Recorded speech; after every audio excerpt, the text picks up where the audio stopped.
Bonjour à toutes et bonjour à tous. Voilà une nouvelle façon de communiquer, la vidéo. Nous avions l'habitude de nous voir en présentiel lors de séances d'éducation thérapeutique plutôt conviviales. Ça allait un peu moins, mais le déconfinement prudent nous oblige à utiliser ce média. Et je vais essayer de faire au mieux pour être clair. S'il n'y aura pas là immédiatement d'échange, nous pourrons en avoir de façon différée et nous répondrons à vos questions après que vous ayez visionné cette vidéo. Je me représente pour ceux qui ne me connaissent pas, je suis Nicolas Oliver, je suis pneumologue à la clinique du souffle à Wallonie, je participe aux activités du réseau puisque je suis membre du bureau et par ailleurs je suis particulièrement sensibilisé à la question de l'usage du masque, qui est le thème d'aujourd'hui, et de l'hygiène en général, puisque je suis formé à l'hygiène hospitalière depuis une vingtaine d'années, responsable de la lutte contre les infections nosocomiales dans mon établissement, et particulièrement mobilisé depuis le début de cette épidémie. Le thème principal de cette vidéo est le masque, et je déborderai un petit peu de cette thématique en abordant quelques notions sur les mesures barrières autres, parce que vous verrez que le masque seul n'est pas très efficace et surtout n'est pas suffisant. Donc je vais vous parler de surtout d'abord la manière dont on se contamine, parce que de là, vous comprendrez beaucoup mieux tout le reste. Quel est ensuite l'usage du masque? Est-il utile de le porter et à quoi sert-il? Quel est le bon usage? Comment doit-on s'en servir pour ne pas faire de faute et pour qu'il soit le plus efficace possible? Faut-il utiliser un masque chirurgical ou un masque en tissu? Comment entretient-on les masques en tissu? Et puis nous ferons bref précision, je donnerai des brèves précisions sur la problématique du masque et de l'essoufflement, qui va forcément être un problème pour certains d'entre vous. Enfin, je vous parlerai de mains et visage, d'hygiène des mains, de distanciation et de gants, avant de conclure. Comment se contamine-t-on?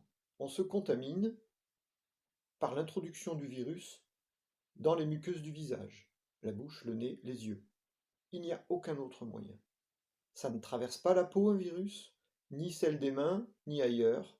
Donc, on ne se contamine qu'en recevant des particules virales directement depuis un sujet excréteur, émetteur, qui éternue, qui tousse, qui postillonne en vous parlant longuement, parce qu'il faut une exposition de plusieurs minutes en face à moins d'un mètre.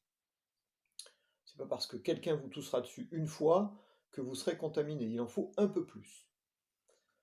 Ça, c'est la façon directe de recevoir le virus. La façon indirecte et probablement la plus pernicieuse, c'est par une surface intermédiaire, par quelque chose qui va amener le virus vers vos muqueuses autrement que par les postillons et les particules de l'air. Et ce sont essentiellement vos mains qui vont se contaminer par-ci, par-là, puisque nous touchons beaucoup de choses dans une journée, et notamment quand on est avec d'autres personnes ou quand on est à l'extérieur de chez soi. Retenez donc bien qu'on se contamine par l'introduction du virus sur les muqueuses du visage, ou directement, ou par les mains. Est-il donc utile de porter un masque? Un masque a la vertu avant tout de protéger les autres, parce qu'il va filtrer vers l'extérieur ce que vous émettez du nez et de la bouche, en parlant essentiellement, mais aussi en toussant ou en éternuant. Donc le masque, porté à grande échelle et par tous, protège les autres. C'est sa vertu principale. Quand vous portez un masque, vous protégez les autres. Est-ce que vous vous protégez vous-même? Un petit peu, mais modestement, parce que vos yeux restent exposés, et puis parce que un masque, ça ne se porte pas facilement longtemps, on le touche, malheureusement, ce qu'il ne faut pas faire, je vais vous le redire, et les autres moyens de contamination font qu'il n'est pas suffisant. Donc, faut-il porter un masque? En 2 mots, oui pour protéger les autres, un petit peu pour se protéger, mais ça n'est pas suffisant. Quel est le bon usage du masque? D'abord, quand le porte-t-on? Je vais vous recommander avant tout l'usage du masque tissu et non pas chirurgical, parce que, premièrement, le masque chirurgical est cher, et deuxièmement, et c'est la conséquence du premièrement, les gens vont en acheter un et vont le réutiliser, ce qui n'est pas son bon usage. Un masque chirurgical s'utilise une fois, un point c'est tout, en tout cas une journée, et se jette. Vu son prix, il risque d'être réutilisé, ce qui n'est pas une bonne chose. Alors que c'est la vertu du masque en tissu, qui est peut-être un petit peu moins technique, mais pour autant tout à fait efficace pour ce qu'on lui demande de faire, c'est-à-dire donner une protection supplémentaire correcte, en plus de l'élément principal qui est la distanciation. Donc comment utilise-t-on ce masque en tissu, puisque je vous le recommande? On l'utilise en le posant, en le mettant et en le reposant au même endroit, ou à l'entrée de la maison quand vous sortez, ou dans la voiture, pour le mettre quand vous sortez de la voiture et l'enlever quand vous re-rentrez dans la voiture. En respectant toujours des mesures très strictes, je mets mon masque avec des mains propres, je l'enlève avec des mains propres et je redésinfecte mes mains après l'avoir enlevé. C'est un petit peu fastidieux, mais c'est important puisque, je vous l'ai dit, les mains sont un moyen de transmission majeur. Il faut donc avoir les mains propres pour manipuler un masque, et quand on a manipulé un masque, a priori on a touché quelque chose de contaminé, puisqu'il sert aussi à vous protéger, et on se redésinfecte les mains. Si on suppose que vous le mettez à l'extérieur de chez vous, ce qui sera son usage principal, mettez-le donc une fois que vous sortez de la maison ou de la voiture, uniquement en touchant les sangles ou les attaches. Voici un masque et je vais vous en faire la démonstration. Et ne jamais toucher le champ tissu, que ce soit à l'intérieur ou à l'extérieur. Je vous fais une démonstration. On accroche son menton, on accroche son nez et on passe les sangles. On l'ajuste simplement en touchant les sangles et surtout pas le champ. Une fois qu'il est ajusté, je l'enlève pour que vous m'entendiez mieux, mais je l'enlève aussi par les sangles. Une fois qu'il est ajusté, on n'y touche plus. Quand vous touchez un masque, vous contaminez vos mains et vous contaminez éventuellement votre visage parce que vous ne toucherez pas que le masque. Donc, c'est un usage pas simple parce que ne pas toucher un masque alors qu'on a toujours envie de se toucher le visage, on le fait environ, beaucoup, plusieurs fois par minute dans notre inconscient. Donc ça n'est pas facile de porter un masque, autant le porter au bon moment. Et c'est quoi le bon moment? C'est évidemment quand on est dans les transports en commun ou quand on est dans des endroits très fréquentés et où vous pouvez avoir des moments d'échange très rapprochés avec d'autres personnes que vous connaissiez ou que vous ne les connaissiez pas. Voilà ce qui est du bon usage. Quel entretien pour ce masque en tissu? Il est préconisé de le laver à 60 degrés et pendant 30 minutes en machine. Vous pouvez le faire avec d'autres tissus, ce n'est pas un problème.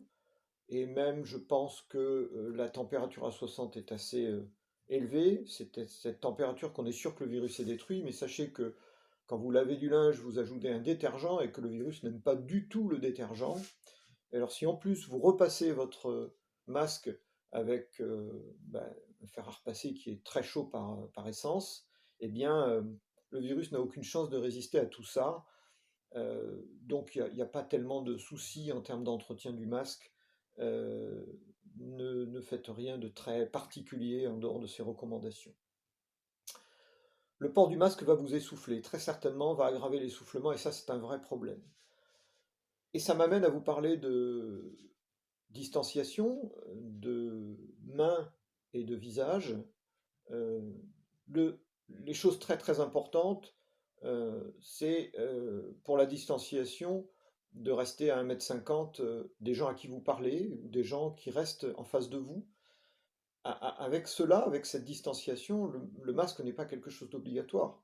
Le masque ne vous protégera que si vous êtes très proche de quelqu'un, si vous êtes au coude à coude dans un transport en commun, mais dans des situations où il y a de la distance, de l'espace, et où vous n'avez personne en vis-à-vis pendant 10 minutes face à vous, vous n'avez pas besoin de masque. Donc, le port du masque est utile, mais il n'est pas indispensable si vous faites de l'activité physique pour votre réentraînement, pour votre réhabilitation. Eh bien, vous pouvez le faire sans masque, il n'y a aucun risque. D'autant plus que vous le ferez seul à la maison, d'autant plus que vous le ferez à l'extérieur, donc à l'air libre, et d'autant plus que même si vous le faites en salle ou quelque part avec du monde, vous êtes à 1,50 m des autres individus.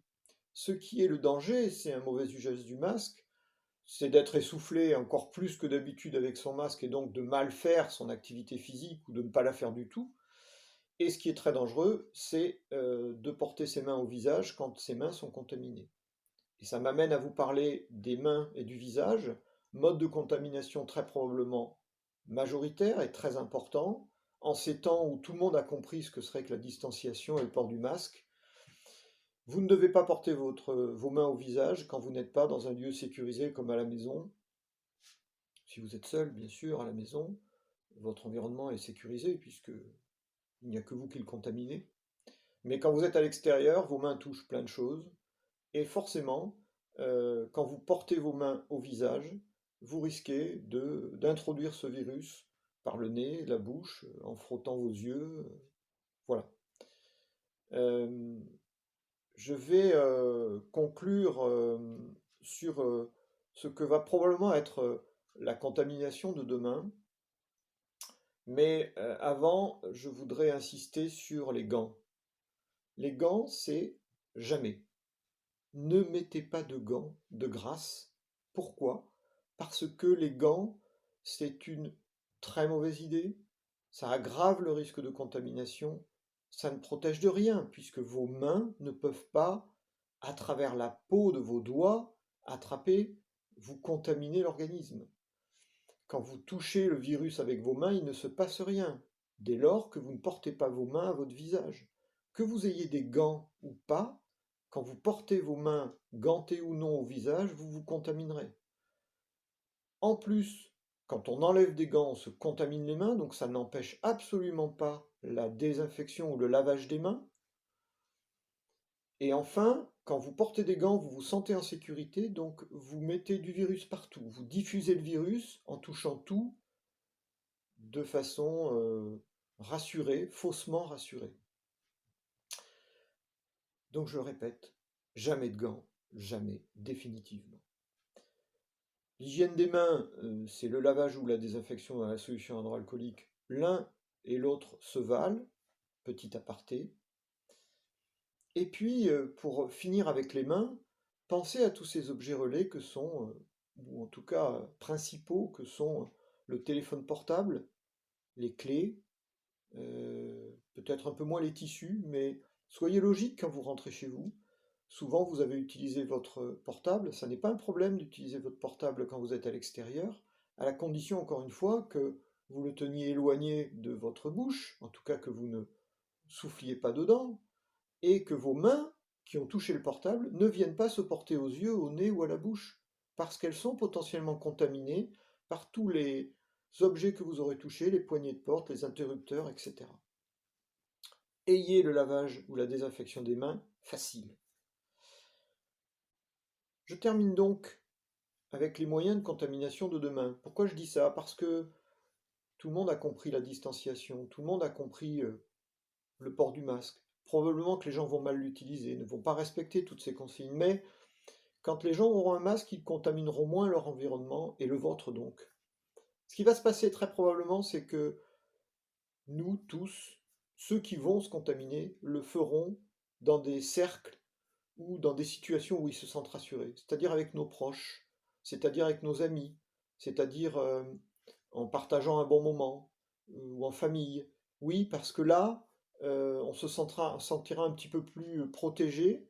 Vous voyez les gens très méfiants dans la rue, dans les magasins, bah, c'est avec la distanciation, le port de masque, le fait qu'on ne touche plus rien, on voit les gens pousser les portes avec les coudes, et cetera.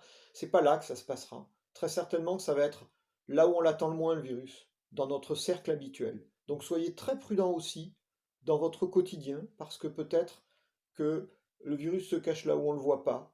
Rappelez-vous, les gens transmettent le virus quand ils sont asymptomatiques, et vos parents, vos proches, sont pas plus dangereux que n'importe qui. Voilà, pensez-y. J'espère que j'ai répondu un petit peu à vos questions, mais je reste à votre disposition. Je vous remercie pour votre écoute et à très bientôt. Merci.